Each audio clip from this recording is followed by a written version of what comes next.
नमस्कार दोस्तों, स्वागत है आपका बहुत बहुत सीजी क्लासेस में। इस क्लास में लेकर के आए यूपी पुलिस कांस्टेबल परीक्षा 2024 में री एग्ज़ाम होने जा रहा है, जिसमें सामान्य ज्ञान के प्रश्नों की श्रृंखला है, जिससे आपको परीक्षा में बहुत सारी हेल्प मिलेगी। इसलिए क्लास को पूरा देखें और अच्छे से देखें, और आपने कितना स्कोर किया कमेंट बॉक्स में बताना ना भूलें। चलिए क्लास को शुरू करते हैं। पहले प्रश्न में पूछ रहा है कि पहले प्रश्न में पूछा जा रहा है कि विश्व पर्यटन दिवस है, कौन सा दिवस है? विश्व पर्यटन दिवस कब मनाया जाता है? ये जो विश्व पर्यटन दिवस है ये कब मनाया जाता है? दोस्तों, हम आपको जवाब 4 सेकेंड के बाद देंगे। उसके अंतराल में आप उसका जवाब कमेंट बॉक्स में दे सकते हैं। दोस्तों, मैं आपको बताना चाहूँगा, दिवस से संबंधित एक प्रश्न अवश्य ही एग्ज़ाम में आपको देखने को मिलेगा। इसलिए दिवस से संबंधित इम्पोर्टेंट प्रश्नों को आप अच्छी तरह से यहाँ पर बताया जाएगा। तब इसका सही जवाब क्या होगा? तब इसका सही जवाब होगा 27 सितंबर को। जो आपका विश्व पर्यटन दिवस है ये 27 सितंबर को मनाया जाता है, इसलिए ऑप्शन बी इसका सही जवाब होगा। बढ़ते हैं अगले प्रश्न की तरफ। अगले प्रश्न में पूछा जा रहा है कि जो उत्तर प्रदेश है, उत्तर प्रदेश का जो आलू निर्यात जोन स्थित है, अर्थात जो आलू निर्यात जोन है वह कहाँ स्थित है? तब ये कहाँ स्थित है? तब ये स्थित है आगरा में, इसलिए इसका सही जवाब हो जाएगा ऑप्शन ए। बढ़ते हैं अगले प्रश्न की तरफ। अगले प्रश्न में पूछा जा रहा है कि जो सुरहा ताल, कौन सा सुरहा ताल पक्षी विहार कहाँ स्थित है? तब ये कहाँ स्थित है? तब ये स्थित है बलिया ज़िले में, इसलिए इसका सही जवाब हो जाएगा ऑप्शन बी। बढ़ते हैं अगले प्रश्न की तरफ। अगले प्रश्न में पूछा जा रहा है कि जो माउंट एवरेस्ट कहाँ स्थित है? जो माउंट एवरेस्ट चोटी है तब वह कहाँ स्थित है? क्या ये पाकिस्तान में स्थित है, या भारत में, या तिब्बत में, या नेपाल में? तब ये कहाँ स्थित है? तब ये स्थित है नेपाल में, ऑप्शन डी इसका सही जवाब हो जाएगा। बढ़ते हैं अगले प्रश्न की तरफ। अगले प्रश्न में पूछा जा रहा है कि नवंबर 2023 में, किसमें? नवंबर 2023 में केंद्रीय सूचना आयोग के नए मुख्य सूचना आयुक्त कौन बने हैं, जिन्होंने शपथ ग्रहण की है? तब ये कौन बने? तब ये बने हीरालाल जे कान्या, ऑप्शन डी इसका सही जवाब होगा। बढ़ते हैं अगले प्रश्न की तरफ। अगले प्रश्न में पूछा जा रहा है कौन एक उत्तर प्रदेश का लोकगीत नहीं है? क्या नहीं है? लोकगीत नहीं है, किसका? उत्तर प्रदेश का। तब इसका सही जवाब क्या होगा? तब वह है ढोला मारू, ऑप्शन बी इसका सही जवाब होगा। बढ़ते हैं अगले प्रश्न की तरफ। अगले प्रश्न में पूछ रहा है उत्तर प्रदेश के ब्रजमंडल, क्या चीज़? उत्तर प्रदेश के ब्रजमंडल का संबंध इनमें से किस लोक नृत्य से है? तब कौन से लोक नृत्य से संबंध है? तब इसका संबंध है चरकुला नृत्य से, इसलिए इसका सही जवाब हो जाएगा ऑप्शन डी। दोस्तों, आपने कितने प्रश्नों का सही जवाब दिया है कमेंट बॉक्स में जवाब देना ना भूलें। बढ़ते हैं अगले प्रश्न की तरफ। अगले प्रश्न में पूछ रहा है कि भारत में पहले 3D प्रिंटेड, क्या चीज़? पहले 3D प्रिंटेड पोस्ट ऑफिस का निर्माण किस शहर में किया गया है? तब ये किस शहर में निर्माण किया गया है इसका? इसका निर्माण किया गया है बेंगलोर में, ऑप्शन डी इसका सही जवाब हो जाएगा।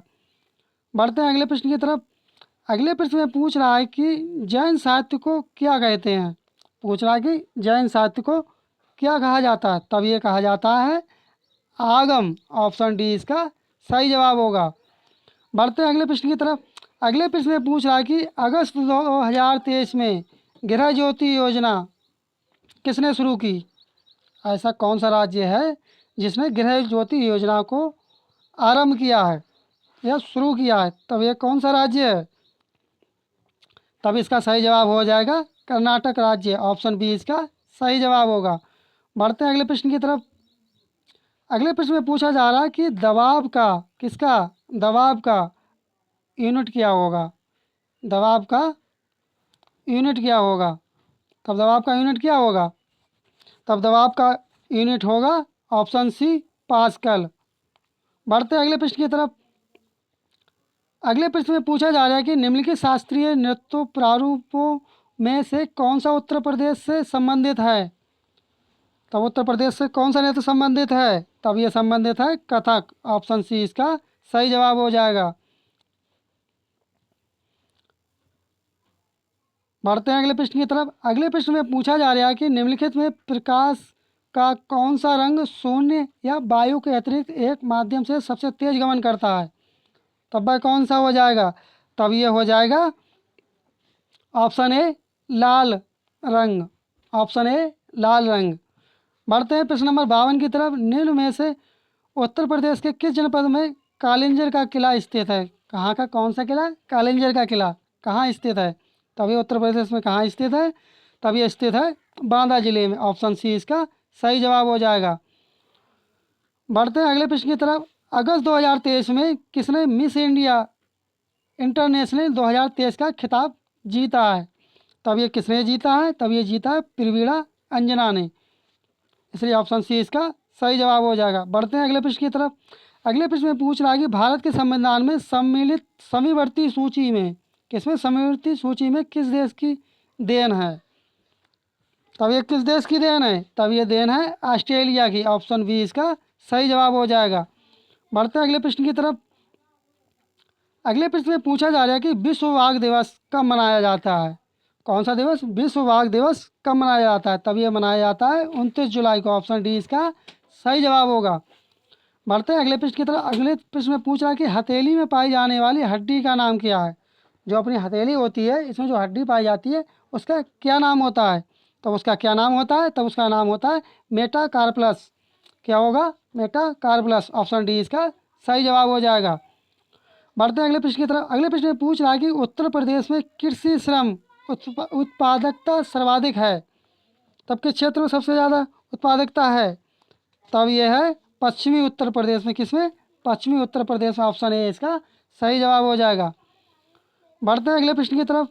अगले प्रश्न में पूछा जा रहा है घातक रक्तचापलता वह स्थिति होती है जिसमें शरीर पर्याप्त मात्रा में स्वस्थ लाल रक्त कोशिकाएं नहीं बना पाता, क्योंकि इसमें पर्याप्त मात्रा में डाइजेस्ट नहीं होता। क्या नहीं होता इसमें पर्याप्त मात्रा में, जिससे वो नहीं बना पाती हैं? तब ये नहीं होता है विटामिन B12। ऑप्शन डी इसका सही जवाब हो जाएगा। बढ़ते हैं अगले प्रश्न की तरफ। अगले प्रश्न में पूछा जा रहा है कि गुप्तकालीन रजत मुद्राओं को नाम दिया गया था। तब गुप्तकालीन की रजत मुद्राओं को क्या नाम दिया गया था? तब ये दिया गया था रूपयक या रूपक। ऑप्शन सी इसका सही जवाब हो जाएगा। बढ़ते हैं अगले प्रश्न की तरफ। अगले प्रश्न में पूछ रहा है कि कंदव राजाओं की राजधानी थी, जो कंदव राजा थे उनकी राजधानी क्या थी? तब उनकी राजधानी थी बनवासी। ऑप्शन बी इसका सही जवाब हो जाएगा। बढ़ते हैं अगले प्रश्न की तरफ। अगले प्रश्न में पूछ रहा है कि नेताजी सुभाष राष्ट्रीय खेल संस्थान कहाँ स्थित है? तब ये कहाँ स्थित है? तब ये स्थित है पटियाला में। ऑप्शन सी इसका सही जवाब हो जाएगा। बढ़ते हैं अगले प्रश्न की तरफ। अगले प्रश्न में पूछ रहा है कि भारतीय संविधान के किस भाग में भारत को एक कल्याणकारी राज्य के रूप में स्थापित करने की बात की गई है? वह कौन सा है? तब वह कौन सा है? तब वह है राजनीति निदेशक के सिद्धांत, संविधान का भाग 4। ऑप्शन सी इसका इसलिए सही जवाब हो जाएगा। बढ़ते हैं अगले प्रश्न की तरफ। अगले प्रश्न में पूछ रहा है कि निम्नलिखित में से कौन भारत के राष्ट्रपति द्वारा नियुक्त नहीं किया जाता है? राष्ट्रपति द्वारा निम्नलिखित ऑप्शंस में से कौन नियुक्त नहीं किया जाता है? तब ये नियुक्त नहीं किया जाता है भारत के उपराष्ट्रपति। ऑप्शन ए इसका सही जवाब होगा। बढ़ते हैं अगले प्रश्न की तरफ। अगले प्रश्न में पूछ रहा है उत्तर प्रदेश में संतरे की पैदावार वाला प्रमुख जिला कौन सा है?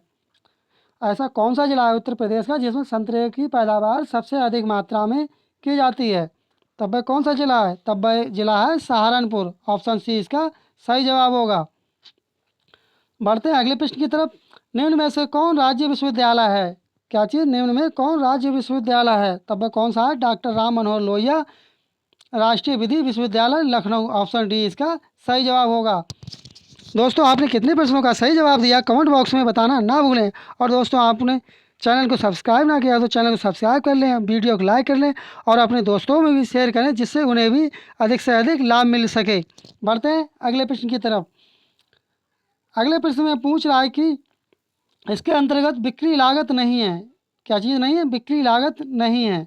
तो बिक्री लागत नहीं है यह बताना है। तब क्या हो जाएगा? पूर्ण प्रतियोगिता। ऑप्शन सी इसका सही जवाब हो जाएगा।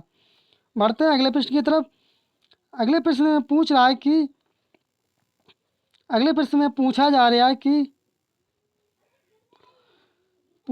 है कि निम्नलिखित में से कौन सी बीमारी प्रोटोजुआ के कारण होती है। प्रोटोजुआ के कारण कौन सी बीमारी होती है? तब ये कौन सी बीमारी होती है? तब ये होती है कालाजार। ऑप्शन ए इसका सही जवाब हो जाएगा। बढ़ते हैं अगले प्रश्न की तरफ। अगले प्रश्न में पूछा जा रहा है कि नागार्जुन सागर बांध किस नदी पर बना है। नागार्जुन जो सागर बांध है वह किस नदी पर बना है? तब ये बना है कृष्णा नदी पर। ऑप्शन बी इसका सही जवाब होगा। बढ़ते हैं अगले प्रश्न की तरफ। अगले प्रश्न में पूछ रहा है निम्नलिखित में से सबसे ऊंचा जलप्रपात कौन सा है? तब सबसे ऊंचा जलप्रपात कौन सा हो जाएगा? जोग जलप्रपात। ऑप्शन डी इसका सही जवाब होगा। बढ़ते हैं अगले प्रश्न की तरफ। अगले प्रश्न में पूछा जा रहा है कि निम्नलिखित में से किस भारतीय राज्य की समुद्र तटीय सीमा सबसे छोटी है? तो कौन से है जिसकी सबसे छोटी समुद्र सीमा है? तब वह कौन सा हो जाएगा? गोवा राज्य। ऑप्शन ए इसका सही जवाब होगा। बढ़ते हैं अगले प्रश्न की तरफ। अगले प्रश्न में पूछ रहा है कि मुर्शिद कुली खान, अलीवर्दी खान और सिराजुद्दौला कहाँ के नवाब थे? तब ये कहाँ के नवाब थे? तब ये थे बंगाल के नवाब। ऑप्शन डी इसका सही जवाब होगा। बढ़ते हैं अगले प्रश्न की तरफ। अगले प्रश्न में पूछ रहा है कि गांधी जी ने किस धार्मिक ग्रंथ को अपनी माता कहा था? तो किस में कहा था? तब ये कहा था भगवत गीता में। ऑप्शन सी इसका सही जवाब होगा। बढ़ते हैं अगले प्रश्न की तरफ। अगले प्रश्न में पूछ रहा है कि किस गवर्नर जनरल ने भारत में सती प्रथा का अंत किया था? तब वह कौन सा ऐसा गवर्नर जनरल था जिसने सती प्रथा का अंत किया था? तब वह कौन था? तब वह था Lord William Bentinck. Option C इसका सही जवाब होगा। बढ़ते हैं अगले प्रश्न की तरफ। अगले प्रश्न में पूछ रहा है कि वह प्रधानमंत्री कौन था जिसे संसद ने मतदान द्वारा अपदस्थ कर दिया था? तब वह कौन सा था? तब वह था वीपी सिंह। ऑप्शन सी इसका सही जवाब हो जाएगा। बढ़ते हैं अगले प्रश्न की तरफ। इस श्रृंखला का ये अंतिम प्रश्न है दोस्तों, और इसमें पूछा गया है कि स्टैचू ऑफ पीस भारत के किस राज्य में स्थित है? तब ये किस राज्य में स्थित है? तब ये स्थित है राजस्थान राज्य में, इसलिए ऑप्शन बी इसका सही जवाब होगा। दोस्तों आपको क्लास में कैसी लगी? मुझे आशा है आपको क्लास अच्छी लगी होगी, और इसलिए आप समय समय पर नोटिफिकेशन प्राप्त करने के लिए चैनल को सब्सक्राइब और वीडियो को लाइक कर लें, अपने दोस्तों में शेयर कर लें, और कोई भी आपका फीडबैक या सजेशन हो तो कमेंट बॉक्स में बताना ना भूलें। इसी के साथ समापन करते हैं। मिलते हैं अगली क्लास में। जय हिंद, जय भारत।